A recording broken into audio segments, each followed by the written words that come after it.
Stay with us, this gets deeper. Did you know that for centuries, European maps of Africa often reflected European desires and fantasies more than African realities? We're about to embark on a journey through the fascinating and often distorted history of African cartography. Forget what you think you know about Africa on the map. We will explore how maps shaped perceptions, fueled colonialism, and even erased entire African kingdoms from the historical record. From ancient trade routes meticulously documented by African scholars to the imposed borders of the colonial era, we'll uncover the stories etched into the lines and legends of these powerful documents. We begin long before European contact. Evidence suggests sophisticated geographical knowledge existed across the continent. Oral traditions, carefully guarded secrets of trade routes, and indigenous mapping systems used natural landmarks and celestial navigation.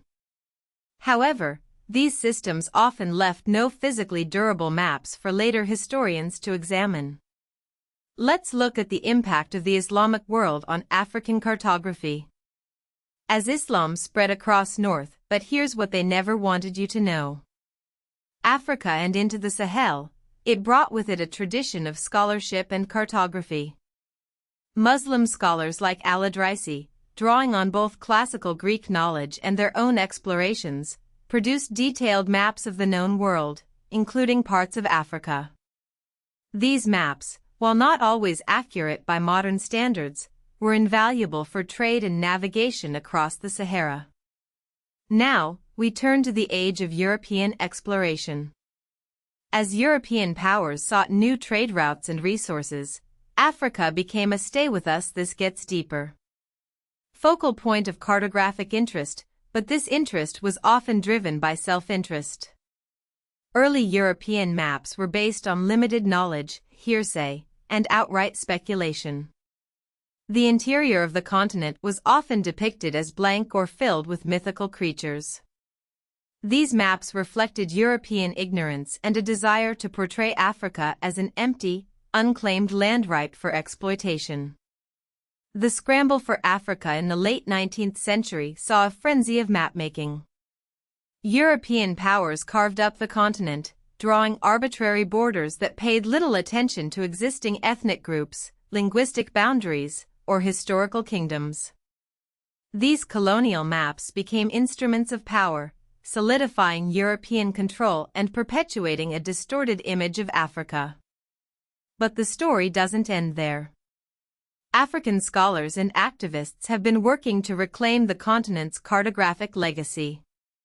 By studying indigenous knowledge, re-examining historical maps, and creating new maps that reflect African perspectives, they are challenging the colonial narrative and restoring Africa's rightful place in the history of cartography.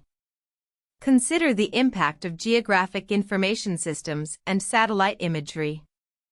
African nations are now using these technologies to map their own resources, monitor environmental changes, and plan for sustainable development. These modern tools are empowering Africans to create their own maps and shape their own future. By understanding the history of African cartography, we can gain a deeper appreciation for the continent's rich history, diverse cultures, and enduring resilience. It's a story of knowledge, power, and the ongoing struggle to decolonize the map. Subscribe to Punai Afrik for more African history and wealth wisdom. Follow for more untold African stories.